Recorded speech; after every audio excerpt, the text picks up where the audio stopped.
Hey, good morning, Rob Ryersey. Good morning, world. Good morning, people listening in the space station. That's always been my dream, Rob, is that people living in the space station would just tune in to one of our live streams of our broadcast. So good morning to all of you up there above in whatever time zone you get to be in the space station. I'm Doug Padgett here in Minneapolis. Rob, it's going to be 84 degrees, pleasant, light breeze out of the south, low humidity. Good golly. Excellent day. So hello from Minneapolis. How are things outside of Fayetteville, Arkansas? It's we've got a beautiful little stretch here. It's going to be 79 and sunny today. Kind of perfect weather. It's Yeah. 3 days in a row of perfect weather, so it's really great. It's the kind of day I wish I was still a golfer. I mean, this is a day you just beg to be a golfer. Yeah, and where you live, man, I'm telling you, you live in golf zone down there in that part of Arkansas. People golf all the time. You don't though, do you? You don't swing. I used to golf, but I haven't golfed in probably 15 years. Huh. I don't really know why. It just something I used to enjoy doing, and just quit. Yeah.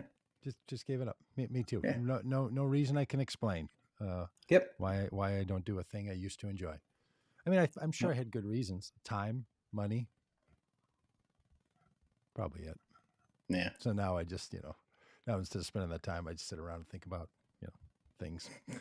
Hey Rob, I saw a little post from you the other day that you and your wife Vanessa took a dance class.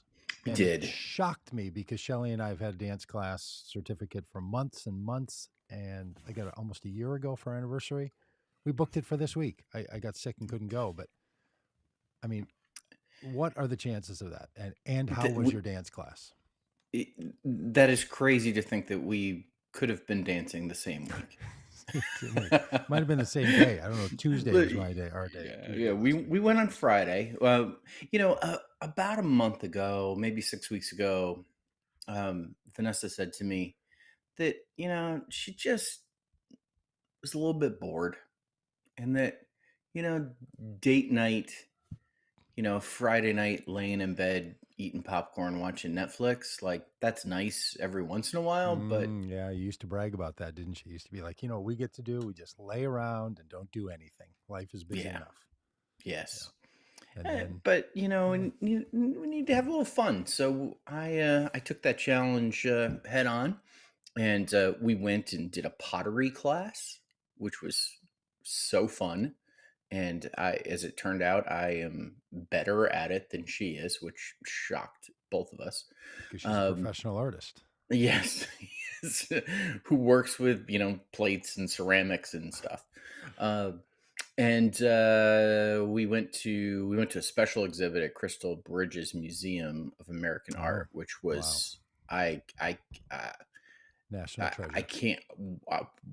It was unbelievable. It was the listening forest. It was an exhibit that included things like there was like this huge field set up of all of these lights, and you could put your hand under a sensor and the lights would begin to blink according to your like heartbeat and your heart rate, and then there would be like the sound of your heartbeat would like echo through the forest. It was unbelievable. So that was amazing. We had a great time. And then we scheduled a dance class.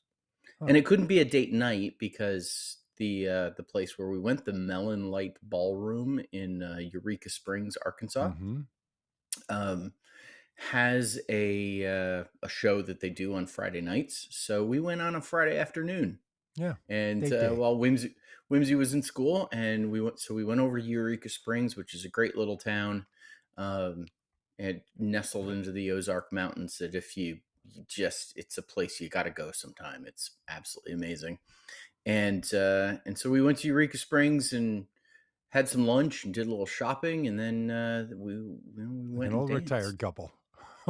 like you and all the retired couple wandering around the springs. Right. Yeah. And we went and danced, and it was, it was just the two of us. And our dance instructor, Raymond, and it was unbelievable. And, we're a couple of former fundamentalist kids who weren't allowed to dance, that was against the rules. And so it wasn't anything that, we've ever, been any good at. And I'll tell you the real interesting observation that came out of it. I think we'll be The the way that judge of that. Raymond was teaching us, Hmm. um, you think, well, I think, I don't know, that dancing is about what you do with your feet. And Okay. the approach that Raymond taught us is it really is very little to do with what you do with your feet. It was Hmm. all about what you do with your hands. Really? Yeah, there was Well, a he taught like there was kind of a push and pull of and you use that push huh. and pull to communicate with the other person and let them know what you want them to do or how they follow. And Hmm. it was absolutely amazing. And we drank a bottle of wine and we danced and we've got we've got Well, videos of it and don't it need was to a see those, but that is interesting. That delightful experience. I mean, oftentimes when people say, "Here's the interesting part," one gets a bit suspicious. But that is interesting. That dancing Yeah. is less about the feet. I thought you were going to say it was about the shoulders, or it was about the, you know, No. It's about that yeah. point of contact with your hands and Huh? How do you the like that? the the amount of push or pull that you give each other. Hmm. Yeah, it was just mind-boggling and wonderful. And I don't know what this says about us. We've both been a Uh, little sore ever since. well, those Dancing with the Stars people often say that they're like, "Hey, seriously, that is some work." And I think there's Yeah. whole classes built around dancing and exercise. Maybe so. Did you sign up with Raymond? Did he hook you in? Did he set the hook and bring you Uh, in for a membership at the dance hall? he didn't. He was not a hard seller, which was great. Um, Well, it wouldn't surprise me if we go back. It was really really fun. We had hmm, an amazing time. well, terrific. Hey, a few things happening in politics too, Yeah. Rob. Tim Scott from South Carolina. Yeah. I don't know what's in the water there in South Carolina, but pretty much every statewide elected official, from Lindsey Graham to Haley to now Tim Scott, think they should be president. I don't know that Well, there's been a president from South Carolina. I can't think of one.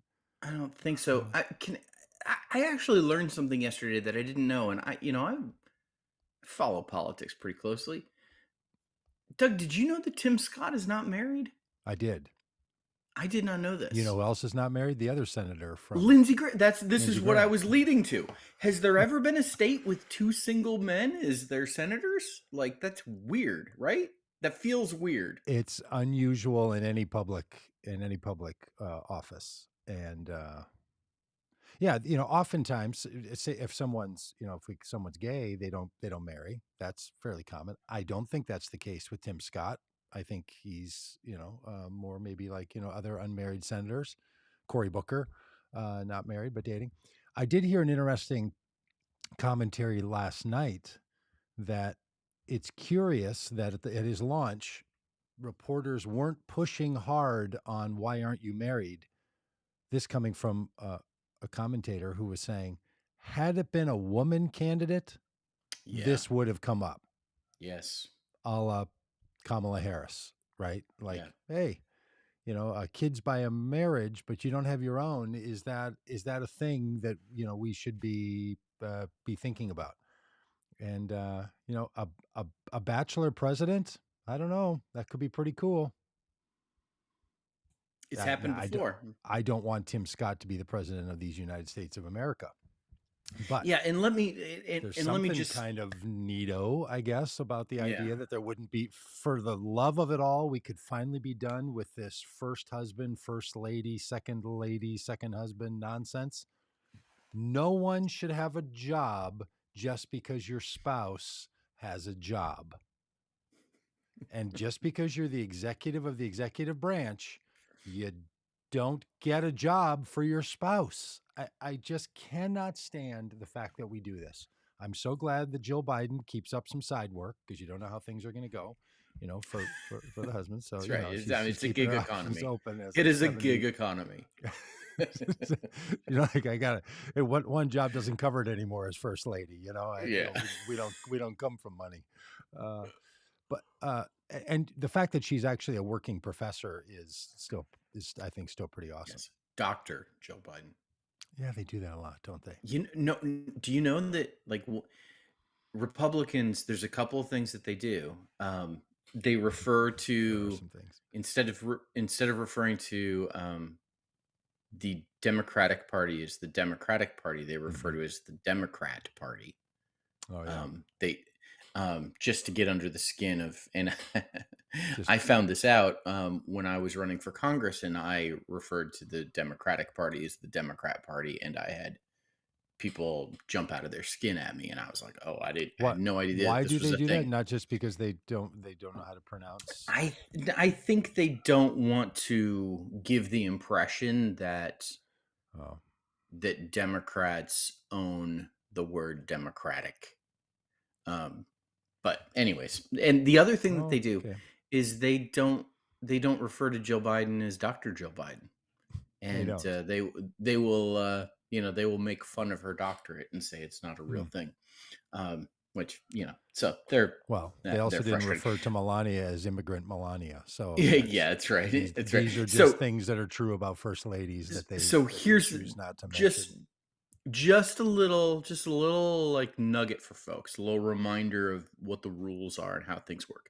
Oh, As you are, um, you know, as you might say in the professional wrestling world, as you were fantasy booking um, the the future presidential race, and you're thinking like, okay, Donald Trump gets indicted, he gets convicted, he's out of the race. Now what's going to happen? And you begin to put match together. Okay, sure. how are the Uh huh. Republicans going to go together? Who's the thing going to be? Yeah. Um, Yeah. I like this. I like this a lot. it's Nikki Haley and Tim Scott cannot run together for president and vice president. Okay, so just Just don't because it's in bad form, or two people from the same state can't. two people from the same state cannot be president and vice president This is in the true. rules. This is true. This is why Dick What? Cheney, yes, this is absolutely true. This is why Dick Cheney, who lived in Texas, had to move his legal residence to Wyoming when he chose himself to be George W. Bush's vice president. Um, Well, so and she or he could just move. They could just change their legal see, status or they their legal could, residency. but I mean, they both are much more. I Dick Well, Cheney, nobody really cared, but okay, so hang on a minute. So the rules about you can be president, it was yes, this thing like you have to have been born in a U.S. territory or the United States. You have to be 35. 35 years and older. That's the only criteria. Well, you're reminding us, no, there is another. You can't run for president if your vice president currently has their housing residence in your state. Yes, What? Okay. yes. All right. I mean, Well, yeah. these are the kinds of So, things that are unbelievable to me. this is Even though why I'm not unbelieving them. I want our listeners, while you are speculating about what the future might hold, I want you to be able to look down and kind of chuckle and laugh at your friends who suggest that Tim Scott and Nikki Haley run together for president and vice president, because you know that they can't. And Well, they I don't want you to make that mistake and look foolish. I do think the caveat to not looking foolish would be, well, one of them would have to move, which would even be a better response. If somebody's sitting Yes. around, they're like, hey, you know, it'd be interesting. What if that Tim Scott and Nikki Haley ran together? Then you say, Well, well, one of them would have to move. one of them would have to move. And that then you really sound like you're just Oh, out of your mind. yeah, People are yeah. like, what do you This mean is one of them would have to move? Well, the because you Constitution. can't currently be living in the same state, have your residency in the And same state. you know the That one is do you know just the one who would have to move? outrageous. It would have to The be Nikki Haley, It because would. Tim Scott is a You senator from South Carolina. yeah, I better check that. I don't know that you have to live in this because then You do. You have to have a but residence in he's the state. but he's not the senator anymore once he becomes the president. So he wouldn't have to move, I'm sure, right away. Right. I don't know. He could wait. He Like, could wait until he wins and then yeah, be that's right. like, you And know then, what? hey, I'm a I'm resident of DC now. moving to Yeah. So listen, Puerto Rico. this brings the list to president people running for president. We've got Donald Trump, we've Mm-hmm. got Nikki Haley, Mm-hmm. we've got Vivek I, Ramaswamy, yeah. who I'm not familiar with him, but I know that he's been getting some advice from Andrew Yang, which is weird. Oh We've got boy. Asa Hutchinson. We now have Tim Scott, senator from South Carolina. Um, Expected that Ron DeSantis is going to announce next For week. sure. Mm-hmm. Mike Pence is coming. Mm-hmm. Um, Youngkin. I think Youngkin is coming. I yes, think he's there is a changed report. his Yes, tune. there's a report this morning that Glenn Youngkin, the governor of Virginia, is looking at the field and saying, I might do this after all. And Maybe. he could get into the race. It sounds like Chris Christie's going to get in. Um, Yeah, he is. and then, we still have Liz Cheney out there as a possibility as well. So, I mean, it's getting it's getting Yes, crowded. sure is. Um, Which there I are I know some, people think that's a bad thing. That means you're going to divide up. I think it's a good thing because it yeah, I do too. means there's just more and more people who get comfortable with Trump not being the nominee, right? That all of these people are challenging him. I mean, honestly, challenging a former president is near on like challenging the sitting president who's running for Yes, reelection. A I mean, president running for reelection to be elected again, and yes. you don't have a free Y- walk is a And really good I thing mean, for you this might you democracy. might look at and say, well, Joe Biden's a sitting president who's being challenged. Yes, he's being challenged by Marianne Williamson and He's Robert not. Kennedy That's Jr. right. These are not former governors.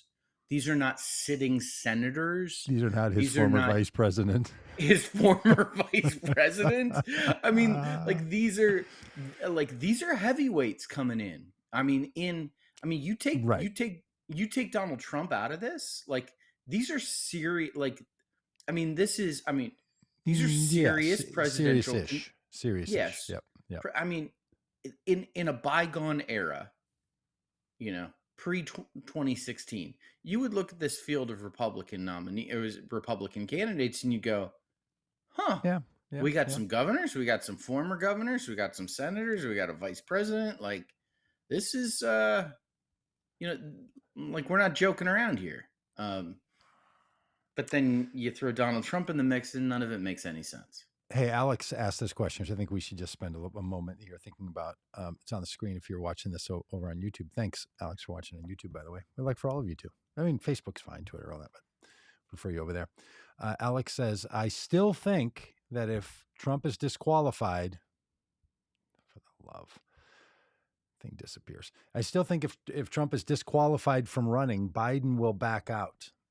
What do you think? Do you think Biden's only in if Trump is in, and if Trump gets to the point that somehow, some reason, he quits running before Ron DeSantis calls off his presidential run?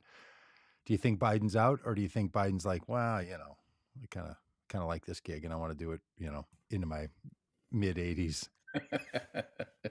Honestly, I think he could, if it doesn't get too far down the line. And I mean, the problem is that the Republicans will be better suited to have someone step in because a dozen Yes, people are building a system to some do level this. of infrastructure. Yeah, which is really complicated. By the way, you have to get on the ballot in every state.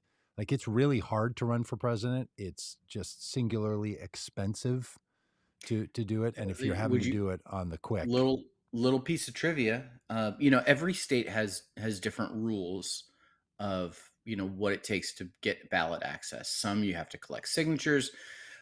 Most states, you either have a choice of collecting a certain number of signatures or paying a filing fee that typically is 1% of the salary of the job that you're going for. hmm, Um, there are 3 states. In most states, that filing fee is paid to the Secretary of State. there are 3 states where the filing fee is not paid to the Secretary of State, it's paid to the political parties. Hmm. And in one of those states, the political parties gets to set the fee. Nice. And therefore, that state has the highest filing fees in the country. Oh, what It's state not, is that? it would be the glorious state of Arkansas. So if you want to be on the ballot, if you want to be a Republican, they haven't set the number yet for 2024, but in 2020, or actually 2016 is a better example.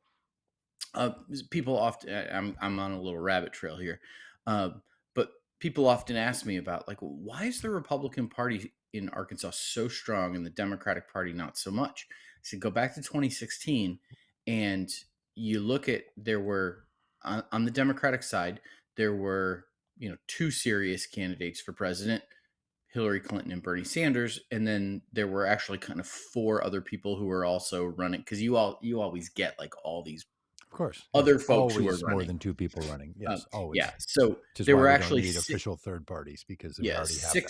six people who were running for president on the Democratic side that paid their filing fee to be on the ballot, and as a result of that, it was $2,500 to be on the ballot, and the As a Democratic Democrat. Party raised $15,000. Okay, so in Arkansas, to remind people what you're saying, the parties get the money as opposed to going to the Secretary of State, and the party gets to set the amount of money that it costs to register and be Yes, acknowledged as a candidate there. yes, And yes, the Democrats did it in Arkansas in 2016, and raised $15,000. $2,500 per person to get in. On the Republican side, there were 13 people running for president. Okay, that's a lot. The filing fee was $25,000 Each. each. The Republican Party of Arkansas raised, on just the presidential line alone, that leaves, everything else, like all the other races not included, just the presidential line, the Republican Party of Arkansas raised $500,000 To do with what they will. to do with what they will. Yeah. So, Well, hey, and you're actually it'll, that's not just obscure trivia from the great oh, state I of lived it. Arkansas. It's actually very insightful as to why do states stay red or stay blue. Hmm. So much of it, and we've learned this as we've worked around the Yes. country, is does the party, the political apparatus, have what it takes to mobilize people? Mhm. To message, to invite, to raise up candidates, to do the kinds of things. When I was in Florida in 2018, doing some stuff with the Democratic Party and went to a big Democratic Party fundraiser. Then in 2020, went to the debate in Florida, the presidential debate was just Democrats, of course. So the Democratic presidential debate, and there was this big event beforehand with the party people for in Florida. They were all talking, and it was pretty obvious from the meeting. Just a disaster of a party. The if you wonder what's happened to Florida, it's easy to Yes. blame voters. I just think it's a bad idea to blame voters for things, Yes. right? Like Totally agree. the masses of people, wisdom of the crowd stuff tells us people don't just make bad choices. They make choices for reasons that seem right to them. You may determine, I may determine that those were choices that were not deemed to be good, but they're not just willy-nilly, and people aren't just being pushed around, and people aren't lemmings, and people aren't sheeple, and they're not being tricked by people on Fox News or any of the rest of it. There's a thing going on, right? There's a way that people think. And so much of that in politics, especially, is do you have any kind of a system or apparatus for this? And they don't. It would be like going to a part of the Hmm. world, small towns or the desert communities, and saying like, there's not a lot of small batch coffee shops drinkers around here. Where are all the small batch coffee drinkers? Yeah, there aren't any, because you know why? There aren't any small batch coffee shops in those kinds of places, right? Near me, I hit one of these up, every 6 blocks.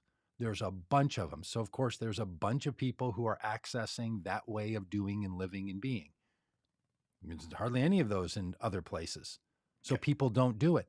When you don't have an apparatus that asks people to be part of a political system and party, they are not part of it. That's sort of how it goes.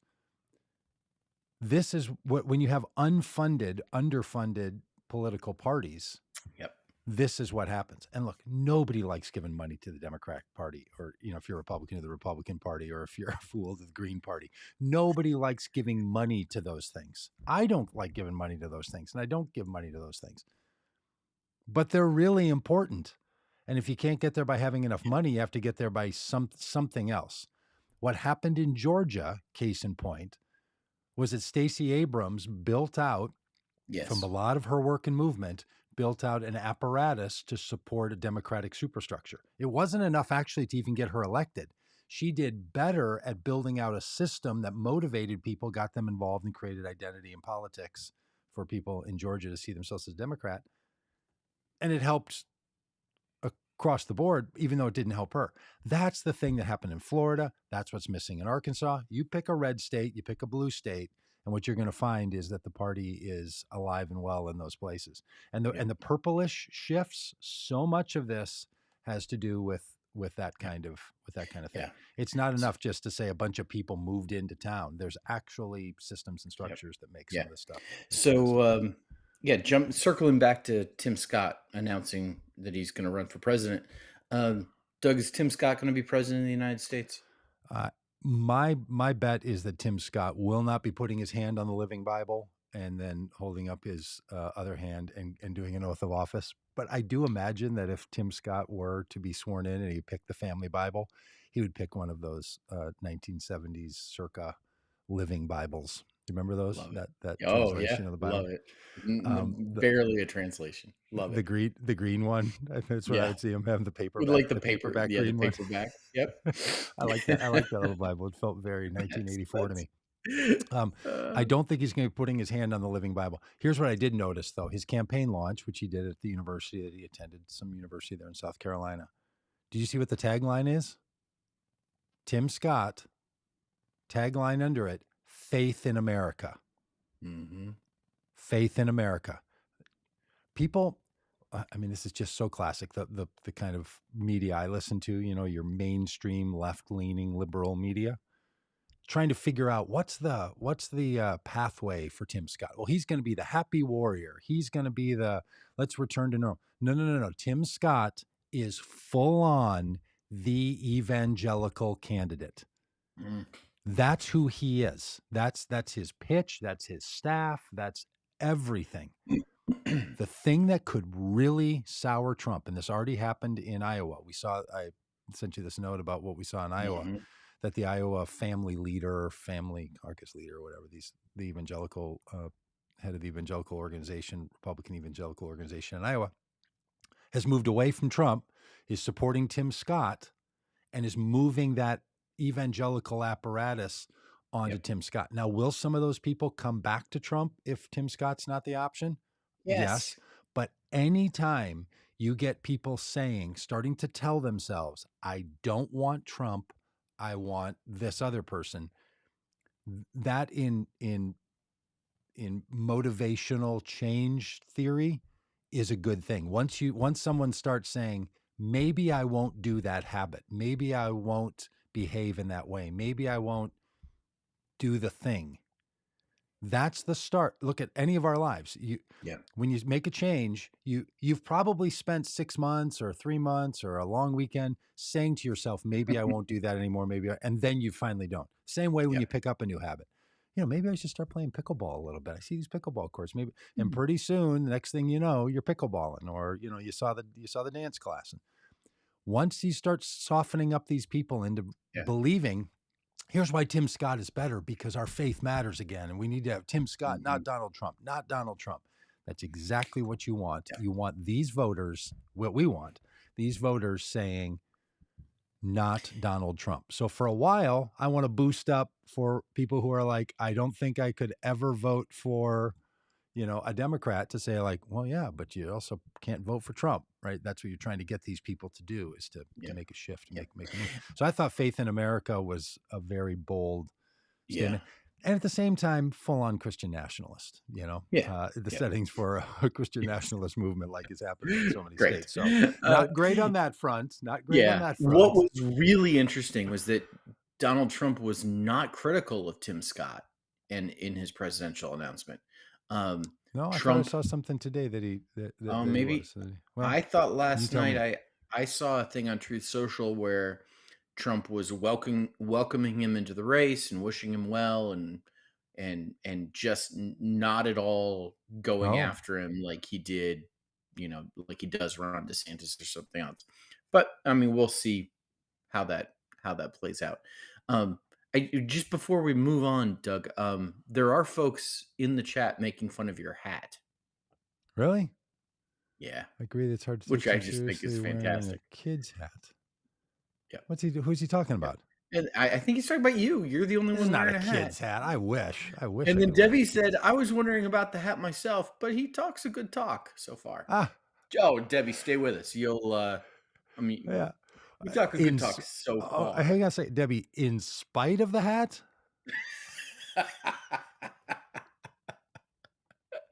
The hat is your brand, Doug. These are people coming for your brand. Well, I don't know. People so coming. Funny. Steve, nice to have you around. And if you're new to the hat situation, welcome to the Vote Common Good world. Steve, take a spin through the places. Yeah. Oh man, Steve, it sort of reminds me. Hats for days, Steve. I wear this hat when I preach, and I preached at a church, and a older lady came up and said, I really hope you're going to take off that hat before you preach. I said, no, ma'am, I'm not going to take off my hat before I preach. She was wearing a hat. She's a hat lady in church. She said, well, I don't think gentlemen should wear hats when they preach. I said, I understand that. I think they should. I think we all should. So I hear you, Steve. That's just sort of how it goes. And be careful, Steve, if you start taking people too seriously. So especially this podcast. I mean, it's serious business, but don't take me too seriously. You know what's not serious business, Doug? The debt ceiling. Yesterday, do you ever listen to National Public Radio? The corporate funded, advertisement funded propaganda state media, as Elon Musk referred to it. Well, the thing that bothers me is I wish it was state-run media. The thing that bothers me is that it's nonprofit radio that then also runs ads. Just drives me crazy. Today's broadcasting brought to you by Geico. Like, how's that not a commercial? Anyway, it's a commercial. Just makes me crazy. And then the only time they don't run those commercials is during the fundraising drives, when they're also asking you to pay for it. They like took National Public Radio took a page out of cable. Remember when cable first came out, and they're like, hey, here's the deal. You just pay us directly. You pay us whatever it was, $15 a month. I remember at some point. Now it's 30 or 60 or some ridiculous amount of money. Streaming was the same way. Every month. You pay us, and there won't be any ads. Streaming was the same turns way. out you pay us, and we'll run ads. Mm-hmm. In fact, you pay us so we can run the ads. Yes. Streaming is the same way. They're running ads on streaming. Yeah, I mean Netflix isn't, but I mean you get ads all over the place now. On Hulu and is that because you have the free version? I don't know. Well, this would require me using my own version, which come on. Okay, good point. 2023. Good point. Yeah, you're still logged into your college roommate's dad's account. You still Hulu actually is my son's account. I won't tell you whose Disney Plus account I'm in on. Okay, fair enough. All right, but on National Public Radio, they have a show about money with Kai Ryssdal. In my place, it's on at 6:00. You know what they talked about all of the episode yesterday? They didn't call it this. MMT. They were. The host is like, look, this is ridiculous. We're having to talk about this again. We have to talk about it every time the Republicans do this, and we have a different take on it. How does money actually work? So they had economists, they had business people on, they had business professors. And they were saying the stuff we were saying last week. By the way, friends, family, if you haven't yet watched last Thursday's hour-long resuscitation, or what's not resuscitation? What's the word? Reciting.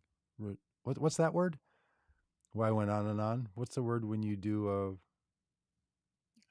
make a presentation that's not resuscitation? A resuscitation. Thank you. Not resuscitation. A resuscitation of the debt ceiling and how money works. You could also listen to a half an hour version of it on Kai Rizdal's show on National Public Radio.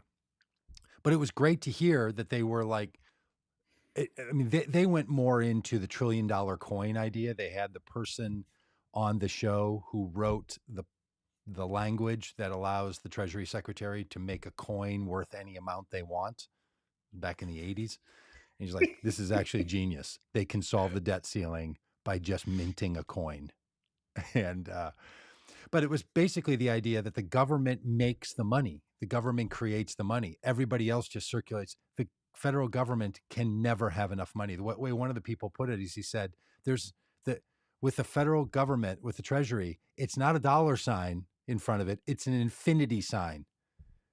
Infinity amounts of money. There's as much as you want. The government shouldn't spend all that, create all that money. That would be, there's reasons you wouldn't do that, as we've said many times, and as our economist has told us. You don't want to do that, but you could. So when the government says we don't have the money, or they played clips of Barack Obama saying this in 2008. Yeah. Like, we're broke. We don't have any money. We gotta raise the debt ceiling. We don't have any money. Like, oh my gosh. It's not how any of this works. Saying that. Yes. Yeah. Democrats and especially Republicans, stop saying it. But yes, it's ridiculous. And here's the other thing. Biden is totally good with keeping the fiction going about this. He's not interested in people re-understanding how money gets created and what the function of the Treasury is and what the mint does and how the Fed works in relationship to banks and where money comes from, and that small businesses don't actually create money. Small businesses. Rob, we were having a chat about this a bit last week in the comments, and somebody had said, which I thought for a long time too. Well, small businesses create money, and somebody had written that. I said, unless your business is counterfeiting, you're not creating money as a small business. You are recycling the money that the federal government creates. Businesses. So they're going to do this thing, and they're going to negotiate, and they're going to show that they can do it in good faith. And Biden's going to come out with a win. Can I just jump in? And it's just nonsense. Let me just jump in and say, what businesses do is businesses redistribute wealth. That's what they do. Fair enough. People who think, the government redistributes wealth. No. Businesses redistribute wealth. Doug Biden has said that he might use the 14th Amendment to deal with this. Now, this is interesting. The 14th Amendment is related to the abolition of slavery. It's all persons born or naturalized in the United States and subject to jurisdiction. What's that? Isn't that the 13th? 14th. All persons born and naturalized in the United States, subject to jurisdiction thereof, are citizens of the United States and of the state wherein they reside. No state shall make or enforce any law which shall abridge the privileges or immunities of citizens of the United States, nor shall any state deprive any person of life, liberty, or property without due process of law, nor deny to any person within its jurisdiction the equal protection of the laws. How in the world does this apply to the debt ceiling? I don't know. I thought there was something in the 14th Amendment. I'd heard it, maybe just in that same report, that it has some line that like one sentence that the federal government can't not pay its debt. Well, let's get the crack staff on this thing. Who is it that's always been so helpful in this kind of thing? I think Peggy. Where's Peggy when we need her? Peggy, we need you. Peggy, we need you to look this up. There she is. Peggy, give us a look at the 14th Amendment, how that fits. But somehow, some part of an amendment somewhere and Republicans don't know because it's not the Second Amendment, and we don't know because now we're confused. But there's something about people have asked, what does the 14th Amendment have to do with the debt limit? The validity of the public debt of the United States. You just Google Oh, that right yeah. now. Yeah, and people also ask, like we are also asking. Yes, they do. They do actually ask. Debts incurred for payment for pensions, boundaries, services, and suppressing insurrection or rebellion shall not be questioned. What? Okay, keep talking, Doug. I'm sorry. Instead of mumble reading on the podcast. This is riveting radio. Yeah, right. I do that to Shelley, and she's like, "Just quiet. Just like stop reading your phone to me." Somewhere the president has the ability, but he doesn't want to use it. I mean, look, you can say many things about Joe Biden.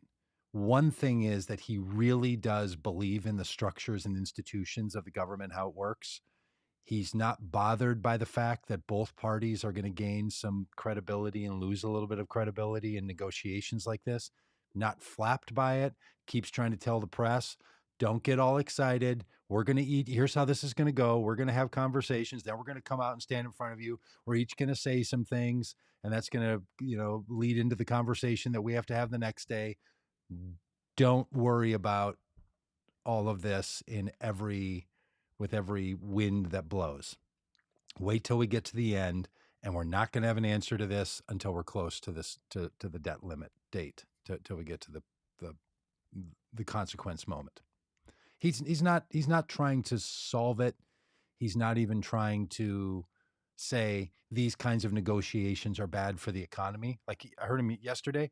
He wasn't saying anything about that. Like, look, this is spooking the markets. This is telling people we're not serious. This is really a problem. He's not taking that approach at all. Biden is like, look, this is what you do. He's almost gone so far as to say, this is what divided government looks like. And it's better than, other options, but, we're not going to really solve any of this. So he's not fussing about it. But he did hint that, look, I do have the authority by the 14th Amendment. Apparently, Lou Adams says that Section 4. Yeah, Section 4 deals with public debt. That's right. Oh, did you only read Section 2 or something? What was the part I you got to? I don't know. I was on Wikipedia. I don't know. Oh. Yeah. Section 4 deals Lou with can log into Wikipedia and update that. Yeah. My favorite part of Section 4 is that it deals with public debt, particularly the debt incurred in services suppressing insurrection and rebellion. Yeah.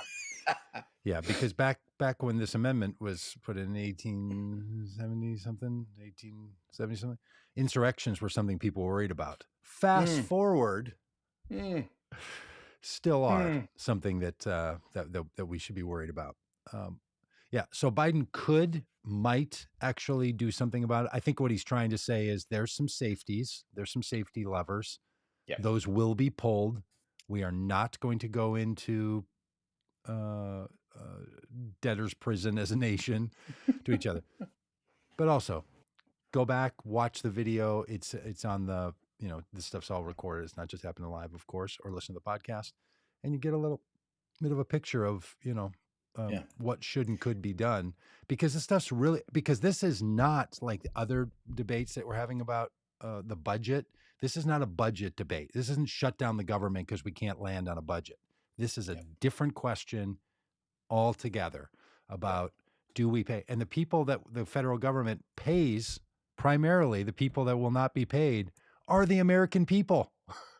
So not only does the federal government create its own money and then say we don't have enough money to spend it, but then it says, sorry, American people, we can't pay our debts, which are to you. And not like Social Security payment. It's the bonds that are sold to people that have these trusted bonds. So economics, federal economics are sophisticated. There's no doubt about it. So there's a lot of things to pay attention to. But fundamentally, the people that the money is owed to by the federal government is the American people. So this is what the Republicans will do, is not pay you back. Yeah. They will stiff you. They're not stiffing a creditor. They're not stiffing China. They're stiffing you. Yeah. American people. It's just incredible. Yeah. So we've been talking about the 14th Amendment. Think about the First Amendment. And when people think the First Amendment, they think freedom of speech. Think freedom of speech. I'm allowed to say anything I want. Former President Donald Trump, not able to say anything he wants. Yeah, Gag no kidding. order imposed on the former president of the United States, Doug. Well, it goes with my gag response that I have when I hear him start to speak. And the fact that he would have a gag order. Yeah, he's in trouble again by the judges that are overseeing his behavior. And it's not going to end. There are going to be a Right. series of judges who are going to tell Donald Trump what he can and cannot do, where he can show up, things he can talk about, where he needs to be. This is what it means to have your freedoms limited. Yep. And what's going on? Two things are happening. There's two of these happening with Trump right now. One of them is in New York, where there's an ongoing case of his criminality related to the monies that he paid to cover up his illicit affairs and things that he said going into the 2016 election. There, the judge is going to have a video conference that Donald Trump needs to be on today, needs to log into the video conference so the judge can say, you do not get to use the evidence that you are about to receive that supports the charges against you. You can't put that stuff on social media and you can't talk about it.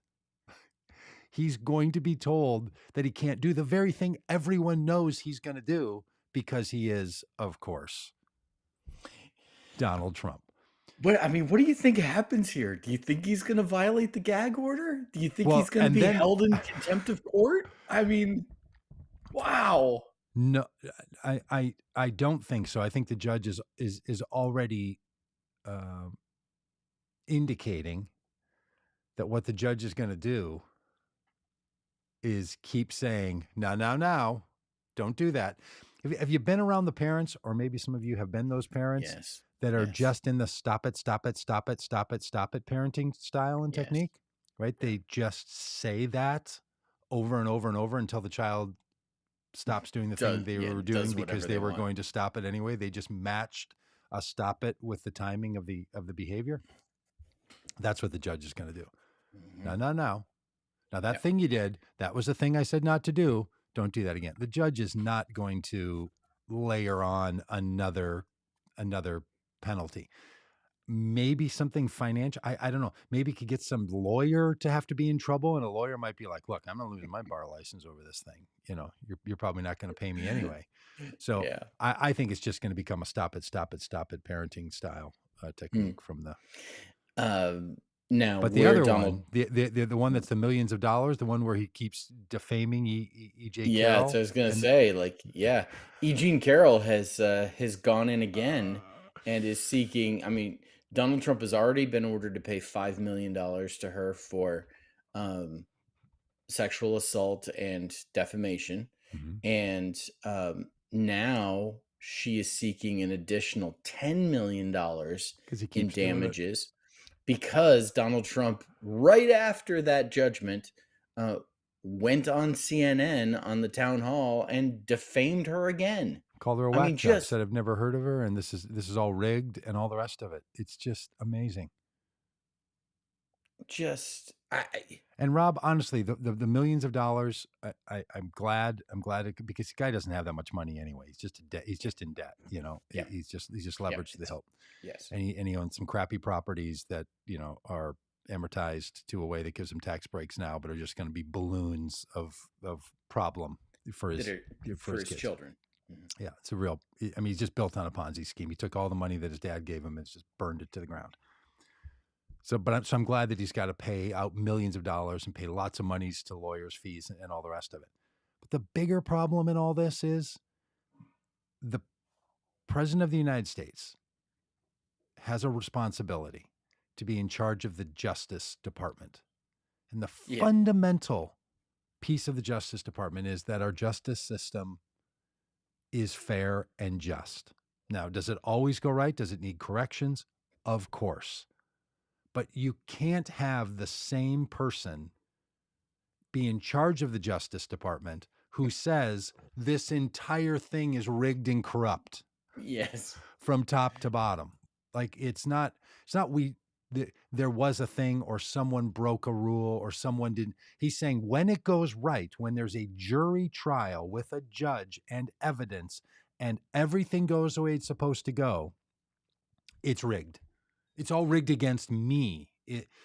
It's so corrupt that the entire system will pivot itself to be used as a weapon against me.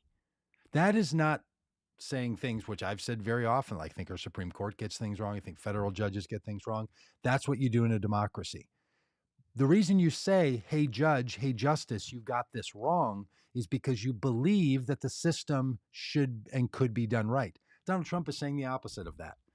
He's saying, no, the system is broken itself because I lost, as he's lost nearly every court case the man has Every ever been in. time. He Yes. just, I mean, just the one thing he's truly, truly good at is losing. He is just an accomplished loser.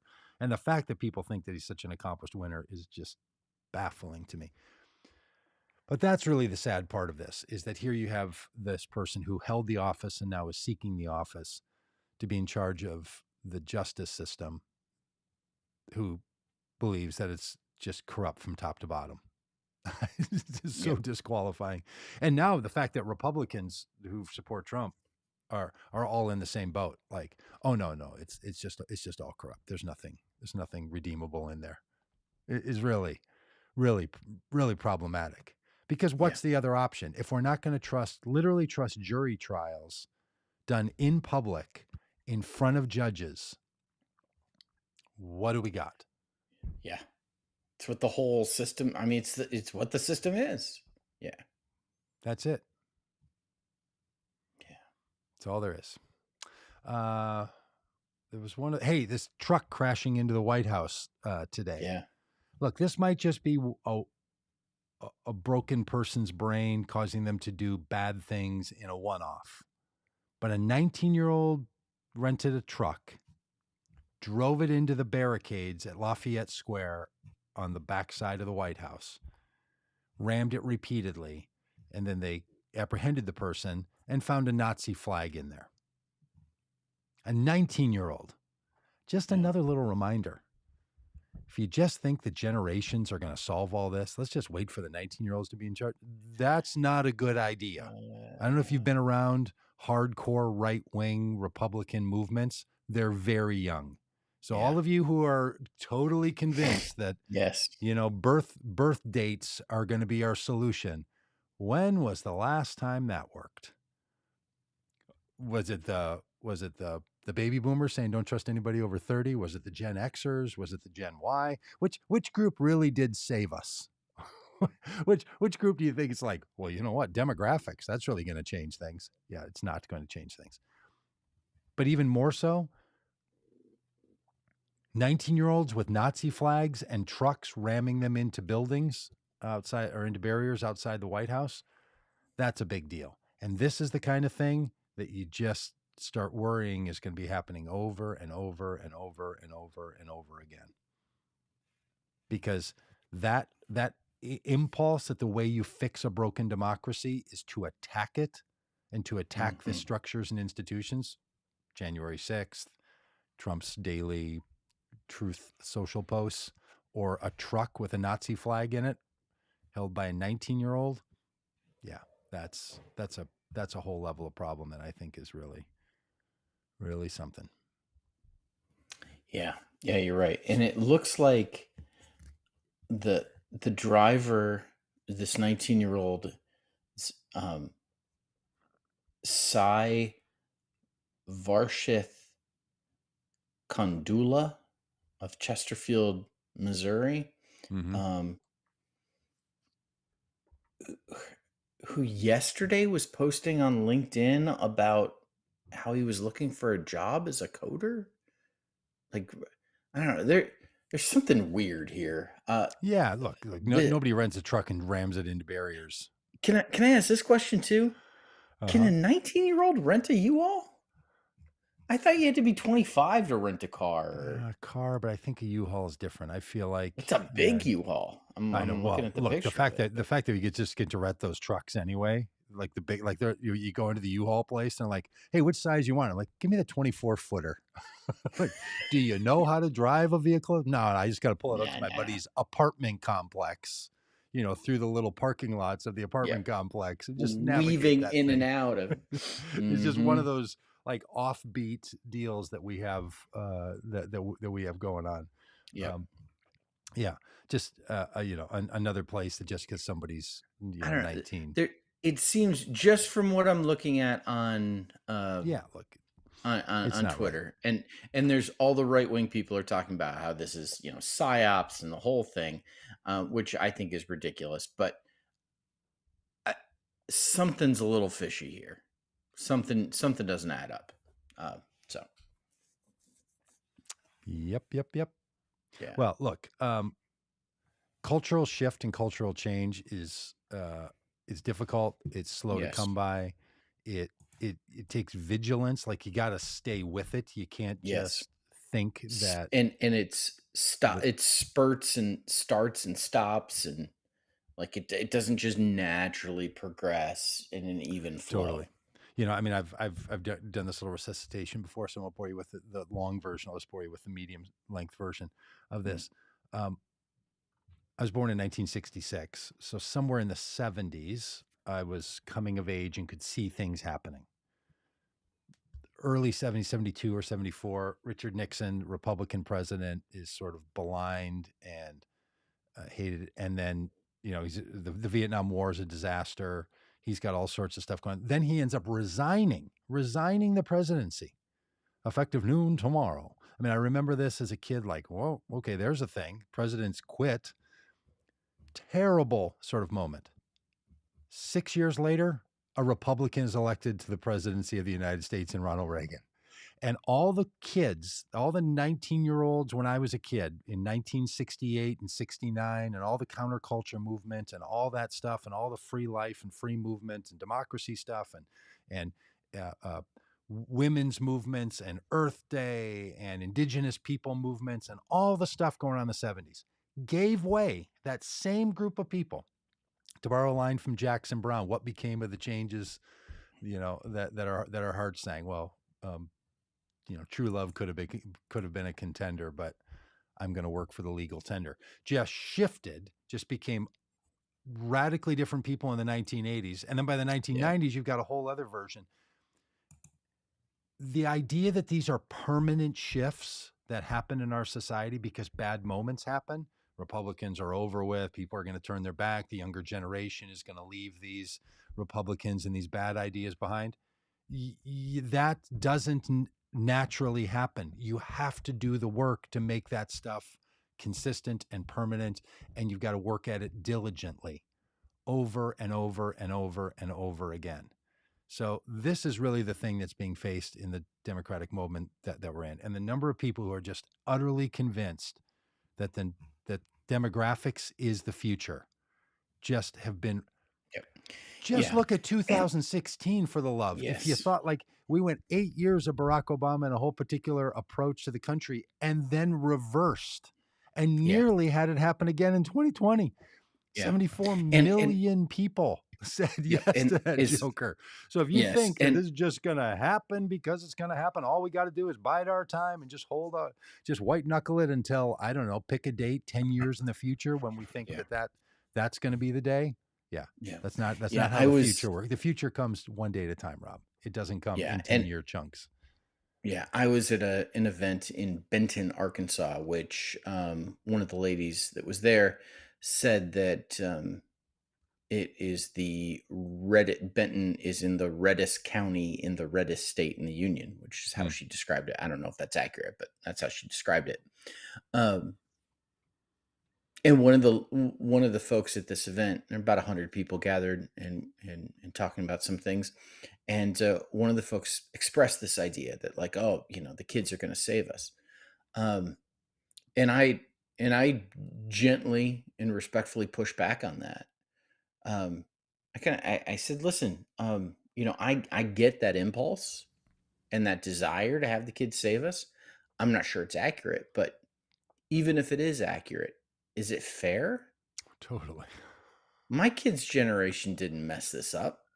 Like, it's it's the boomers and Gen X and the millennials, like we did this. Like we've got to fix this. Like, and it's like a parent who, makes a big mess and then makes their kids clean it up. Like, Hmm. that's not fair. Like, Totally. that's not right. Yeah, Like, it's our especially when that's responsibility. the plan. When it's like, well, who's going to Yes. fix this? I don't know. The kids will. The kids will. Like, Yeah, no, no, it's not fair. It's not just, it's not right. it's It not is right. our responsibility to fix this. And we can't just give ourselves some future hope that the kids will fix it when this is our job. This is our job. Yeah, look, every 70-year-old used. Didn't we talk about this a while back? What you guys made fun of Probably. me because I said people get older or something like that. Like people every day people No, get older wait, than they were the day before. breaking news, everybody. People get Every older. day you're a day older.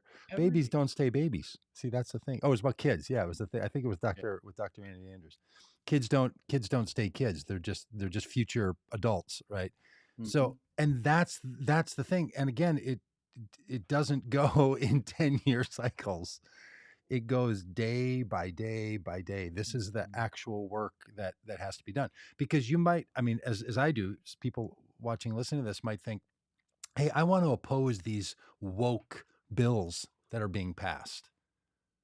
Well, look, I mean, I'm no DeSantis fan. I think the man's incapable, incompetent, and undesirable. He's not that old though. I don't know what generation he's in. Gen Xer, I'm guessing. I'm guessing he's a Gen Xer like we are. I mean, I'm on the older edge, but I'm guessing he is. I'm on the younger edge, but yeah. And he's likely in that spot somewhere in there. And a lot of legislators in Florida are also younger than that. And they're passing laws. Missouri, full of a bunch of youngish people who 20 years ago were 20-year-olds. So all I'm getting at is if you think that the next 20 years is going to be different than the last 20 years and previous to the 20 years before that, you just, as somebody who used to do adolescent development work and started a master's degree in that stuff after I got a master's degree in theology, I promise you, people have been saying the kids in the next 20 years, here's what life is going to be like. Yeah. It's never been true, and it's Right. not going to be true. The changes that we're going to see are going to come when every age demographic takes responsibility for itself and actually moves these things forward. It's Yeah. just simply not. I'll tell you who really got this message, and that was the anti-abortion, pro-life crowd. Yes. They spent their Yes. time and still do working on kids. Teen movements, youth movements, college age movements, that's an entire thing. The more pro-democracy, Democrat, inclusive side of it just thinks that natural society and culture is just going to do this stuff, and it's just going to happen like spring comes and the plants grow, and these Yep. other folks are out tilling the soil and planting annuals in it and like, hey, we're not going to wait for just whatever's in the ground to grow, we're going to put things there. That's where some of this battle line's drawn, and that's why the kind of work is going on. We're not just Yep. observers at this point, no matter what your age demographic is. So I love your point, Rob. Don't burden the kids with it, and don't think you get it off of your back either. um, Hmm. because the other thing is politicians tend to make political decisions, not the populace. It's kind of how we do it in a representative Yeah. form of democracy. And it turns out some of these people, I don't know, they might not leave for 30 years. Some of the 50-year-olds, somebody's like 50 and got elected last year. They might be around until 2053. Like literally. Dianne Feinstein, Chuck Schumer, Nancy Pelosi, Joe Biden. Like, should we just keep going Donald down the Trump. Yeah. Donald Oh Trump? my Should just keep goodness. going down the line. So the idea that we're just going to be swapping these things out. So the work continues, and the common good Yeah. message, is, hey, okay, Yeah. something for us all to do. Yeah. Yeah. All right, is that good We're for gonna have a today? guest on next week's show. Who do we got? We have a. I'll just tease A it this way. guest. We have a guest. We have a candidate for mayor in one of the nation's great cities. Oh, Well, you know what, Rob? I love this country. They're all great cities, so that could be anywhere. Come on, That that's could not be. true. No, that's not true. But you still want to say it, like I love you to your grandma. You just say it, Rob. Just say it.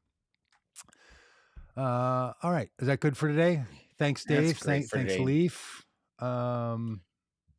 Lots of action in the Alex, chat. Go over it. Yeah, if you Peggy, wanted to see all that we see, friends, you'd have Jim, to go to all the places where this is, multiple Yabbits, Facebook Lou, pages, and YouTube, and all the rest. Lou, nice to have Arbery, you around today. Lou, I mean, all of you, it's nice to have you, but it's special little yeah, call out to those Debbie, who are new in this world. Steve and his hat Kimberly, attacking yeah, perspective. Nice to have you. yep, All so right. great. Yeah. Mike D. Yep. Okay. Hey, by the way, the rest of Kimberly, this week, if you're still watching now, you'll care about this. No live streams until next Tuesday. Bunch of stuff going on, and we have a big family wedding in New York City this week, Rob. yay. Saturday. So Nice. families all going. Where the patriarchy continues as we expand the clan of the Pagets. So somebody now joins. So we have in the last a little over a year ago, our less than a year ago, one of our sons got married. So Brittany became a Paget, and this weekend we have another son. That son is getting married, and so Chris is going to become a Paget. And I got to tell you, I just feel weird about this name passing thing down from the male to the female, and then they take on the name. I don't know what the solution is. I have none, because the hyphenated thing, at some point, that can't keep working, right? Because the kids then would hyphenate a hyphenated with a hyphenated, and within 3 generations, you would have 12 names for your last name, and that's just undoable. So I don't know what this solution is. Just want to note it. It's a weird feeling.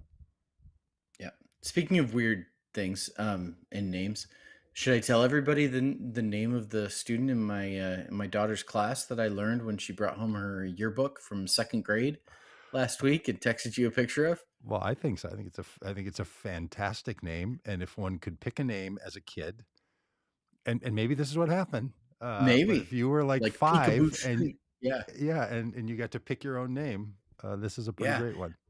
Yeah, my 2nd grader brought home her yearbook, and she wanted to show me her class, and she's pointing out her friends, and I noticed there's a classmate in her class with the name. Are you ready for this? With the name Chevy Pickup. First name Chevy, last name Pickup. Chevy Pickup. I couldn't believe it. I snapped a picture. Confirmed it. She calls him Chevy, and or do they just go with the nickname Trucker? I mean, it's again just fantastic. Chevy Pickup. Spelled as you might expect. Snapped a picture of it and texted it to everybody I know.